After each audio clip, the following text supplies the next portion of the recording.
So as we start talking about motivation, I want to remind you of basically the three essential components of performance according to Campbell, and that was task, skill, so basically your ability to do the job, effort, your willingness to do the job, and maintenance of effort, the ability to continue that effort throughout. So two of those are about motivation. Task skill is the only part that isn't. Do you actually know how to do the job? So basically, do you have the ability? After that, it's about kind of personality factors. Are you the type of person that's likely to apply those task skills? So conscientiousness, for instance, is often used to measure effort. But what we're also interested in motivation is that maintenance of effort. So how likely are you to continue trying? So we often select employees that have the skills to do the job and the personality to make effort more likely. However, once we've selected those employees and brought them into the organization, our biggest question is now, how do we make sure that they maintain that effort over time?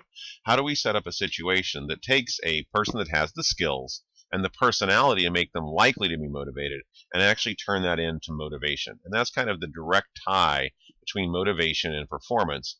And it's also a part of kind of generally what we're looking for when we're talking about OSIDE factors, organizational factors. So the first thing we're going to talk about is the purely situational models, and we're really talking about individual models for motivation. And the first one we're going to talk about is job characteristic model. So job characteristic theory is Hackman and Ullman in 1980, and basically the idea is that motivation is determined by the joint effects of individual differences in personality and the characteristics of the job. So that's the two things that we need. And again, job characteristics theory is making the assumption that you are hiring people that have the task skill.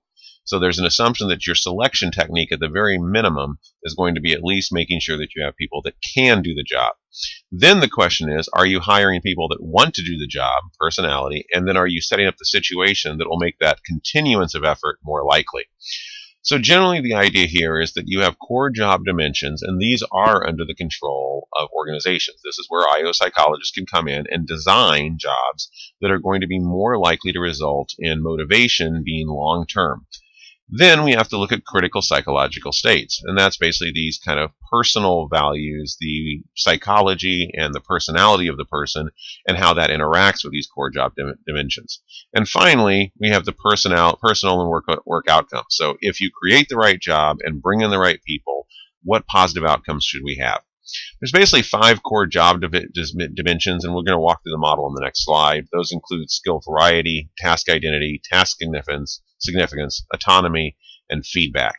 So let's go through the model and talk about each part of it.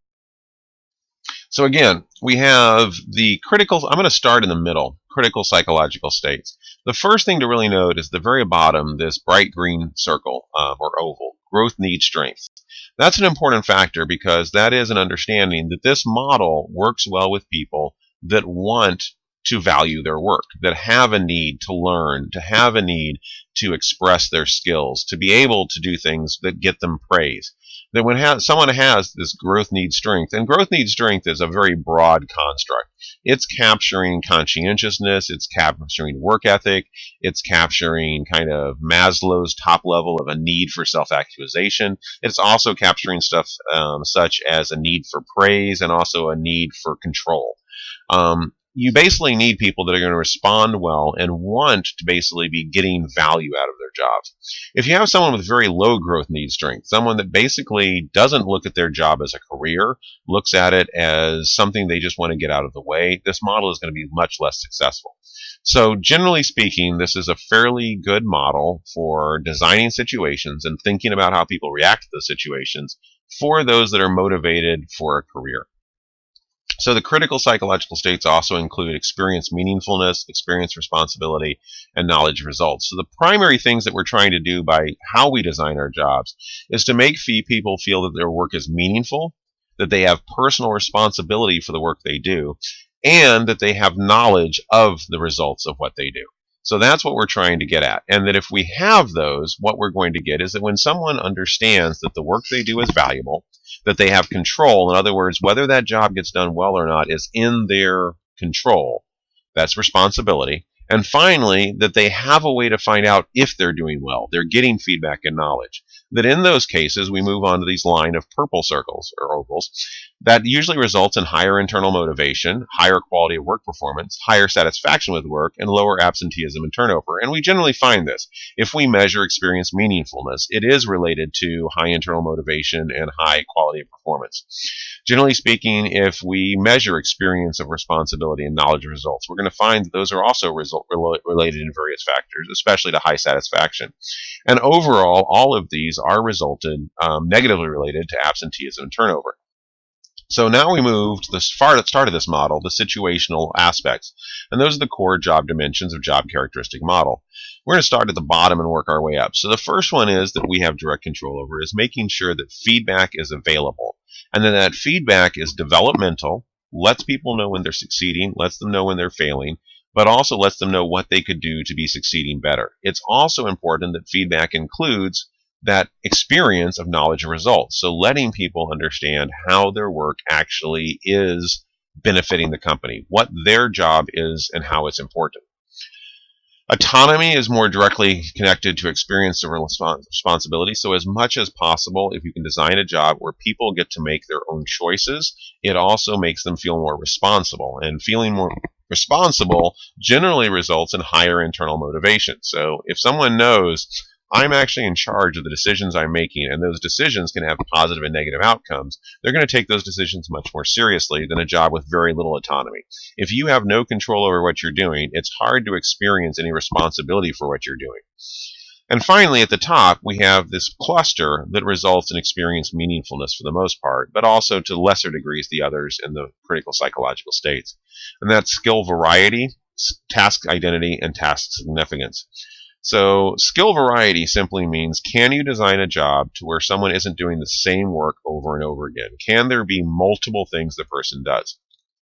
The more skill variety that is in a job, up to the tolerance of the individual. So remember when we were talking about with emotions and stress, that basically we start to feel stressed when our physical or psychological capacities are being exceeded. So skill variety is somewhat of a person environment fit kind of a variable. We're needing to find how much skill variety is the person capable of wanting, what is their comfort zone, but making sure we provide that. Too much skill variety, we end up with stress. Too little is also stressful because the person becomes bored and lacks interest. Task identity simply refers to making sure that people understand what the actual tasks they're supposed to do are. And this kind of also ties back into feedback. So the more clearly identified tasks are, the more clear it is what I need to do the task and how I know if I've done the task well. That's task identity. And finally, task significance, which is also tied into some degree with feedback. And that is the understanding of the importance of your task. So if you feel like no one would even notice if you were gone, that your job is pointless and meaningful, that's very low task significance. If you recognize that the organization itself needs you to complete your tasks in order for the final product to be done, that's high task significance. We're going to talk about some of the additional theories looking at these kind of motivational theories, and we're going to talk about cognitive choice theories. The assumption is that people are active decision makers who strive to be rational. So these are rational theories that basically assume that we are constantly making decisions based on a rational, logical, and cognitive process. And that through that process, we're deciding how much effort to exert, in other words, motivation. Now, both of these models, equity theory and expectancy theory, are somewhat useful at describing some cases of motivation. The problem is that there is a lot more that goes into whether or not we're motivated, whether or not we're willing to continue and maintain a behavior over time than just rational or logical thinking. There's emotions involved, there's situational constraints. So just keep that in mind, that when we're talking about these two cognitive choice theories, we are talking about kind of rational theories that only explain the situation when people are cognitively thinking about things rationally. So equity theory by Adams, this is basically the concept that people's perceptions about the fairness of treatment at work affect their motivation. And that what we're doing is we're constantly looking to reduce inequity in our inputs and our outcomes. And there's three opportunities here. We can change our inputs, we can change our outcomes, or we can alter perception. So the idea here is that every worker is basically maintaining their perception of how much work they're putting in to how much outcomes they get. So at a very basic level, this could be hours to amount of money gained. So input could be I worked 40 hours a week and my outcome is I get $800 a week. That would be our level of equity.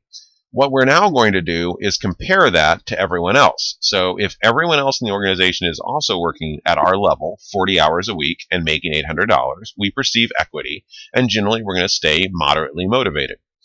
If we discern that people are making more money for less hours, so for example, if we see someone that's working 40 hours, same as us, but they make $1,000, that's going to feel like there is inequity. Or if we notice someone's working 35 hours while we're working 40 and they're making the same amount as we are, $800, again, perceived inequity.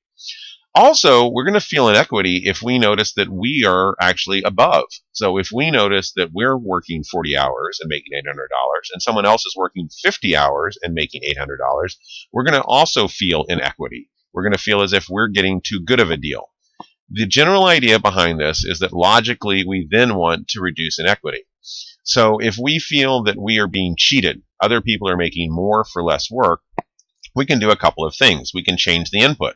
We can reduce the amount we work. We can go, well, if they work 40 hours and make 1,000 and I'm working 40 hours and making 800, I'm only going to work 35 hours from now on. And at least then it's equitable. We can change the outcomes. I can continue my 40 hours of work, but go to my employer and say, hey, other people are making 1,000, I want to make 1,000. Or we can alter perceptions. So this is changing neither the outputs or inputs, but basically deciding, well, that person's been here longer, that's why they're getting the bonus, I'm okay with that. Now, the problem with this is that generally speaking, equity theory is somewhat supported as far as how people interact with other workers, with a couple of exceptions. One, rarely do we actually have hard information about inputs and outcomes. So equity theory by itself is usually built on a house of cards of perceptions. The other thing is that equity theory is fairly good at predicting behaviors, one of the three. So basically, when someone is feeling inequity and feeling as if they're being cheated, they are likely to take one of those three behaviors: alter their perceptions, try to change the outcomes, or change their own inputs. However, this generally only happens when someone is at disadvantage in the inequity. So it's when someone actually perceives that they are working more and getting less that these behaviors come in. Where this theory is not well supported is that most people, when they feel as if they are advantaged, do not suddenly try to reduce their outcomes or increase their work. So equity theory does predict motivation, behaviors, outcomes, when someone perceives that they're being treated inequitable. We're going to see outcomes. So newer concepts grounded in equity theory include equity sensitivity, organizational justice, distributive procedural interaction. So equity theory has kind of branched out from originally a rational theory to looking more as kind of a general look at attitudes, specifically perceptions of organizational justice. This kind of recognition of equity is not necessarily being done on a case-by-case basis. It's more of an overall attitude that builds up by the observations of multiple one-on-one interactions and equitable treatment by the organization. And also that certain people, again, kind of a personality trait, are more sensitive to equity than others. Some are more caring about it, it's more important to them, and some people it's less important. Expectancy theory is, again, a rational choice theory, but it's a little bit more important because it's a very good model to remind people of three big levers that we can use to help people become motivated. So expectancy theory comes from Vroom, and basically the idea is behavior results from conscious choice amongst alternatives, which are evaluated on three factors: valence, or value; instrumentality, I'll call it efficacy here; or expectancy, I'll call it belief. And generally speaking, it's the belief that motivation is a multiplicative function. In other words, if any of these are zero, you're not going to see motivation most of the time. Now again, this is a cognitive choice theory. It's ignoring emotion, it's ignoring norms, it's ignoring situational constraints.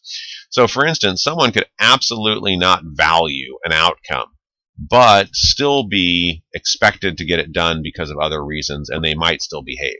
But broadly speaking, as far as a rational choice, when someone has no value of any satisfaction to be derived from the outcome, they're very likely to not be very motivated to do that behavior. So the first thing we need to do in organizations is make sure that the outcomes, whether it's pay, whether it's bonuses, whether it's praise, whether it's promotion, is something that is valued by the employee that we're wanting to target to motivate. The second thing is instrumentality. So again, someone can value an outcome to an enormous degree, but if they believe that they cannot actually perform, or they believe that even if they can perform, it is not tied to the likelihood of the outcome, at that point, again, motivation is going to fail. So if you don't think you can do it, or if you think that you can do it, but that doing it is still not going to get to the outcome, in both of those cases, motivation stops. And finally, you have to believe that if you actually do perform and complete the task, that the outcome, if the outcome is attained, that outcome will actually result in the performance level. So individuals' belief about the likelihood of achieving a desired. So again, when we're looking at this, we've got valence, do I value the reward? Instrumentality, will I actually see the reward if I perform? And expectancy, do I actually believe that I can achieve that level? We need all three in order for motivation to happen. So motivation is, again, a multiplicative function. We need all three of these to be fairly high values. Now, no one uses this as an actual mathematical equation. We don't measure valence. You've got a value of 3, an instrumentality of 2, an expectancy of 1. It's more of a model to remind us that we need to be looking at all three of these if we expect to motivate someone. So again, just kind of walking through, expectancy is the efforts itself. So will my effort lead to high performance? Can I actually do something to influence getting this task done or performing at the level expected? Instrumentality. If I do perform, will that performance then lead to the outcome that will get me the reward? Again, if I can do it, but when I do it, it's still not going to get me to the reward, no motivation. And finally, if I can do it and I do it, will I actually value the reward I get? Do I find the outcome desirable? I'm going to briefly talk about self-regulation theories. So basically, this is motivation is directly linked to the manner in which individuals monitor their own behavior and make adjustments. So this is basically kind of self-motivation. And again, we're looking at that idea of Campbell's components of performance, task skill, efforts, and maintenance of effort. And again, the direct tie for motivation. So we're really looking at, when you're talking about the self-regulation theories, we're talking about trying to set up a situation with some manager influence, some organizational influence on the person asking themselves, what is my goal? Am I getting to it? And what do I need to increase or decrease behaviors to make sure I get to my goal? And this is kind of often thought of almost as a thermostat. So if you're working too quickly, if you're getting the goal done quickly, you may actually reduce your level of effort. If it's taking too long to get to your goal, you might increase your level of effort. So we're going to talk about goal setting theory, social cognitive theories, and control theory. All of these are kind of theories looking at how we self-regulate our own motivations. So goal setting theory by Locke is probably the most popular of the goal setting theories. And according to Locke, goals are affected by behavior in 4 ways. Direct attention to a particular task. So basically, a goal directs our attention. When we have a goal, it lets us focus our attention on the task that would result in that goal being completed. It then mobilizes us on our own on-task effort. So it makes us aware of what do we have to do to get that task done to attain the goal. It enables us to be persistent. So again, having a goal, often a distal goal, a goal that's not immediately attainable, is something that allows us to start to think of what is the behaviors I need to actually get to that goal. And that helps us facilitate strategies that can be used at a higher cognitive level to move towards goal attainment. So often this involves, setting a goal. I'm going to create a thesis document. I'm going to create a literature review of at least 15 pages with at least 20 references, and I'm going to get it to my thesis chair by the end of a semester. That's a goal. Now we can direct attention to the particular task. Okay, what do I have to do to attain that goal? Well, I've got to review all these articles, so I can start that process. I might decide I'm going to read 2 articles a night. It's going to mobilize those on-task efforts. So now I'm going to start be thinking about what do I have to do to get to that final task. It allows us to be persistent, but specifically through strategy. So we can start to go, okay, I want to see at least 2 pages written within the first 3 weeks. I want to review all the articles within the first 2 weeks. I want to make sure that I have a final draft a week before it's due so that I get a chance to look at it further. So motivation is enhanced when employees accept and are committed to specific difficult goals and when feedback about progress to those goals is provided. So according to Locke, goals affect our behavior in 4 ways. However, helping those goals is enhancing. And one of the ways we enhance a goal is to make sure that the employee itself accepts and is committed to that goal, that goal is relatively difficult. So too simple of goals tend not to motivate, too difficult goals tend not to motivate. And finally, allow the feedback and progress to those goals. So the more that you can add in feedback and developmental feedback, so setting up this strategy, helping someone decide how to actually compartmentalize the task, is going to make motivation more likely. So goal theory generally says that we're starting at the left and moving to the right. We start with goal commitment and goal acceptance. So goal theory basically says the first thing that we want to do is make sure that people actually commit and accept to goals. And that's a part of actually kind of shared leadership, management sitting down. So a goal assigned is rarely as committed and accepted as a goal that has been reached through mutual decision and mutual compromise. If you have goal commitment and goal acceptance, that's where we see the essence of motivation. That's where the direction, the intensity, the persistence, and the strategy is then created. Now, if we have a goal and we've got that motivation, we now have to ask a couple of quick questions before we get to performance. How specific is the goal? So is the goal clearly defined? The less clearly defined, that often will squander motivation. So someone can be committed to a goal, accept the goal, and really be motivated, but then they get into the weeds of it and go, how do I actually do this? How do I actually attain this? How do I compartmentalize this? So that's an area that definitely management and organizational consultants can come in and help define, let's make this goal very specific, and let's actually help build the strategies to attain the goal. Again, ability. No matter how motivated and how committed and accepting you are of a goal, if you don't have the skills to actually do it, it's not going to result in performance. However, if you have goal specificity, if you have the ability, it's going to result in performance. Now, performance is not the end of goal theory. Performance means that you're actually attaining tasks, you're doing things. The question though is this performance acceptable? Is it getting you closer to your goal? Is the performance at the end finally actually attaining the goal? And that's the knowledge of results. And that knowledge of results is the feedback loop. And that's where we're talking about kind of this idea of kind of a social feedback loop and self-monitoring. Because this is the process where then, if you are completing your results, if you know my results are good, I'm getting good feedback, I'm just about done, your direction, intensity, and persistence is going to reduce. You're just about done. You don't need to work that much more. However, if you're falling behind or your performance is not getting you to your goals, you need to increase the direction, intensity, persistence, and maybe change your strategies. Social cognitive theories basically emphasize the cognitive, behavioral, and individual and environmental factors that work together in determining motivation. So this is mainly from Alfred Bandura, and he basically claims there's 3 components of self-regulation. Self-observation, so basically how much we're actually paying attention to our own behaviors. Self-evaluation, basically how much we're attending to the actual feedback process. And then self-reactions, how we're responding to those self-evaluations. So social cognitive theories basically suggest that we need someone to basically first observe their own behavior. So we need people to focus on what are the behaviors you're doing and are they in line with your actual outcomes or goals that you're trying to attain. That if we have self-observation, that is the first step into allowing kind of a self-regulatory motivation. Once we're observing, we now need the ability to actually attend to that feedback process. So is it actually, am I getting to my goal? A rational and reasonable assessment of how successful am I being? And then if I am again being successful, then that's that feedback loop, the self-reactions. So if I'm getting close to being done with my goal, I can probably ease off as far as my actual behaviors. If I'm falling further behind, I need to increase those actual behaviors. So this basically becomes a cycle of self-observation, self-evaluation, and then self-reaction to, again, change this thermostat, if you will, the regulation of how intense the behaviors are to get us towards our goals. And the final theory that gets the closest to something I mentioned in the last slide, this idea of a thermostat, is control theory by Carver and Shire in 1998. It's the importance of gathering, receiving, and interpreting feedback.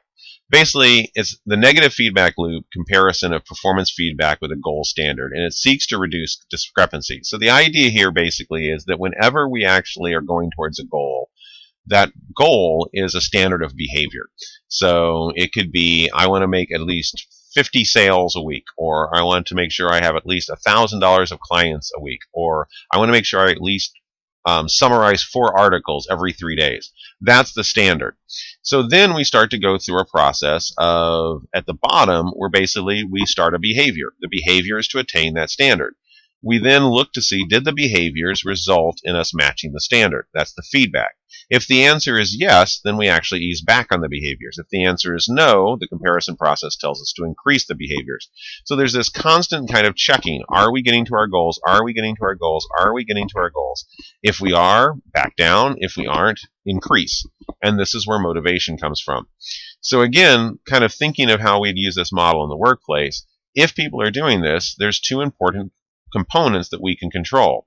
Making sure the standards are something that does motivate, so creating, and for example, relatively difficult goals, and also making sure the person is aware of whether or not they're attaining the feedback. So all of these theories actually are starting to sound like, hopefully to you, a bit of a broken record. That it's the setting of the goals, whether it's through goal theory when we're talking about trying to make sure someone commits and accepts the goal, whether it is making sure the person has the skills to the goal, or simply making sure the goal matches the abilities of the person. And then, in some form, allowing either through management, through organizational settings, or through self-evaluation, the ability for the person to get feedback of whether or not they're attaining that standard or goal. Finally, I want to just briefly talk about goal setting and management by objective. This is basically so we've been talking about the theory. This is kind of more of the practice. So management by objectives, MBO, is a practical application of goal setting. And it's the idea of performance by objectives involving 2 factors. So a system for establishing work-related goals. The idea here is that management's job is to constantly be interacting with everyone in the organization to establish what is the current goals, what is our new goals, what is everyone working towards this week, this month, this quarter. And then a procedure for assessing a person's performance as compared to those goals. So again, going back to the last slide, we're talking about setting a standard, and then we're about providing feedback. The 4 steps of MBO is basically that managers and subordinates must jointly set objectives for those subordinates. It is not just coming from above. So again, going to goal setting theory, we're making sure that there's goal commitment and goal acceptance. The subordinates themselves develop an action plan to achieve the goal. So the subordinates are self-motivating. They're going through that process of creating their own motivation for the goals they've been set, which they had a voice in. Managers then conduct performance reviews to examine the progress. They provide feedback to allow the worker to determine if they're needing to increase or decrease the actual behaviors. And then this cycle continues continuously. So a participative setting of objectives for the next period. So once goals are obtained, new goals are set.